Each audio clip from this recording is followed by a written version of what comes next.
Buffalo, we need to talk. Because while everybody has been busy admiring the DJ Moore trade and getting excited about a rookie receiver class, there is a name quietly sitting out there in free agency, unemployed, unclaimed, and honestly a little insulted about it. That name is Deebo Samuel. And whether the Bills like it or not, this conversation is not going away. Training camp is right around the corner, and here is the wild part. One of the most physical, most dangerous, most matchup-breaking receivers of the last 5 years still does not have a team. Debo Samuel, a former All-Pro who has broken more tackles than most defenders want to admit, is sitting at home in late July checking his phone, waiting on his agent to call. He said it himself plain and simple that this offseason has been rough, waking up every morning wondering if a team is finally going to bite. That is not the story anyone expected for a guy who once terrorized the NFC West as a do-it-all weapon in San Francisco. So here is the real question for Bills Mafia. If Buffalo already added DJ Moore this offseason and already used draft capital on a shifty young receiver, do they even need Deebo Samuel? Or is this exactly the kind of move a win-now team should be making while the price tag keeps dropping? Let's set the stage. Last season, playing in Washington next to Jaden Daniels, Deebo caught 72 passes for 727 yards and 5 touchdowns. Not a superstar season. Not a washed season either. Useful, physical, veteran production from a guy who also chipped in extra work on the ground. And here's the thing people keep forgetting. That was not even Deebo playing with a fully healthy, fully stable situation around him. Multiple different offenses. Multiple different quarterbacks cycling through, including stretches, without the guy who was supposed to be QB1. And yet the tape still showed flashes of exactly what made him a problem in the first place. Yards after contact, broken tackles, a receiver who does not just catch the ball, he fights for every single inch after it. Now bring this back to Buffalo. This is not a rebuilding roster looking for hope and projection. This is Josh Allen's team, sitting in the middle of a championship window that will not stay open forever.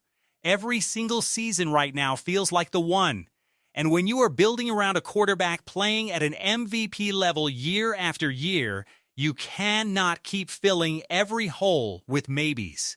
Sometimes, you need a guy who has already done the job under real pressure, in real games, against real playoff-caliber defenses. That is exactly where the argument gets interesting. Because think about what actually happened at the trade deadline last fall. Reports came out that Buffalo was seriously exploring a deal for Deebo Samuel, along with a familiar face in Von Miller, before the deadline came and went with no move made. Buffalo instead brought in another veteran receiver option. And that deal quietly fell through too. So the flirtation with Deebo is not some brand new idea cooked up by fans on social media. This has already been on the Bills' radar. Front office people were already kicking the tires. The interest is real, it just has not turned into a signature on a contract yet. And now here we are deep into the summer with Deebo Samuel's market somehow still cold. Teams like Denver, Tennessee, and Carolina have been mentioned as suitors, but nothing has materialized. Which, if you are Buffalo, should be raising an eyebrow. Because a shrinking market usually means a shrinking price tag. And a discounted, disciplined, one-year prove-it deal for a proven weapon is a very different conversation than paying top market value for him 12 months ago.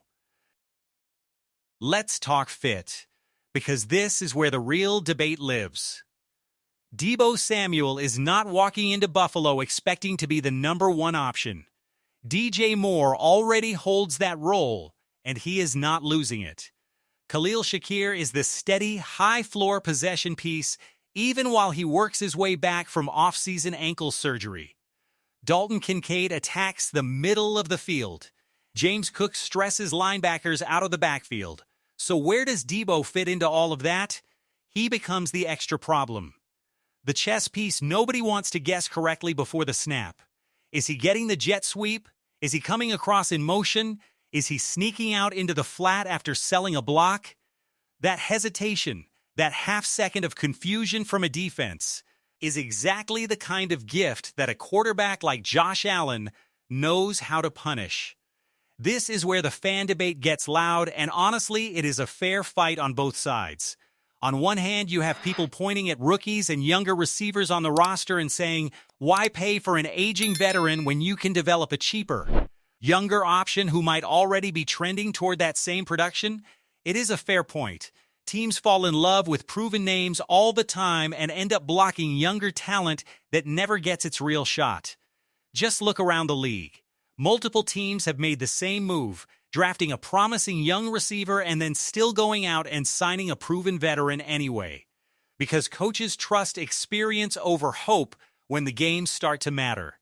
But here is the counter, and it is the argument that should stick with Bills fans the most. When January rolls around, do you want hope or do you want proof? Every single year, we watch Josh Allen manufacture violence with his own two legs, lowering his shoulder, escaping pressure that should not be escapable, dragging extra yards out of a play through sheer stubbornness because the offense needed life. It has been incredible to watch, but at some point, somebody else on that offense needs to bring that same kind of physical punishment too. And that is Debo Samuel's entire identity as a football player. He does not just run routes, he runs through people. Now let's be fair and play devil's advocate here too, because tabloid excitement should never replace a level head. Debo Samuel is 30 years old. He is not the explosive, do-everything weapon from his peak San Francisco seasons anymore. His per-game numbers have dipped over the past 2 years, and there is a real conversation to be had about whether that decline continues, or whether it stabilizes with the right role and the right offensive weapons around him. There is also the injury history to consider, and the fact that he has changed teams and situations multiple times in a short window, which is not exactly a stability story. So what does the smart version of this signing actually look like? It is not Buffalo backing up an armored truck and making Deebo the focal point of the passing game. It is a controlled, value-based move, a modest, incentive-laden deal. A clearly defined role as a rotational weapon, not a locker room ego project. No forcing the coaching staff to build the entire game plan around justifying a big contract. If the price is right, and if the offensive staff has an actual plan for deploying him in space, this becomes exactly the kind of sneaky value move that looks unremarkable in July and becomes a difference maker in January. Picture it. 3rd and 4 in the fourth quarter of a cold-weather playoff game. Linebackers gassed. Defense expecting a simple checkdown.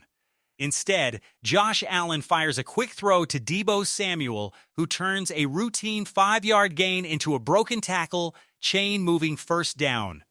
That is not some fantasy scenario dreamed up to sell a headline.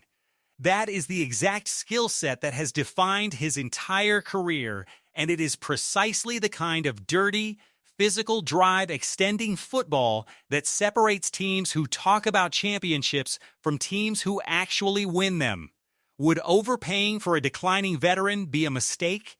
Absolutely. Would blocking a younger, cheaper receiver's development for no real upgrade be a mistake? Also yes. But would exploring Deebo Samuel as a discounted, battle-tested weapon on the right type of contract with a clear role already carved out around DJ Moore, Khalil Shakir, Dalton Kincaid, and James Cook, that is a conversation Buffalo should absolutely still be having. The truth is, the Bills hold all the leverage here. They are not desperate. They already addressed the receiver room this offseason. That means they get to dictate terms instead of chasing a name just because it sounds exciting on a headline graphic. If Deebo's camp wants realistic team-friendly money, Buffalo should be listening closely. If the number gets unreasonable, they can walk away with zero regrets because they already have a functioning receiver room without him. So here is the big question for tonight, Bills Mafia. Do you want Buffalo to go get Deebo Samuel as a disciplined, prove-it depth weapon for a championship push? Or do you trust the guys already in that building to get the job done without adding another name to an already crowded receiver room? Drop your honest take in the comments right now, because this debate is not slowing down anytime soon. If you enjoyed breaking this one down, make sure you hit that like button, drop a comment with your prediction, and subscribe for more Buffalo Bills news, rumors, and reactions. Because this offseason is just getting started, and you do not want to miss what happens next.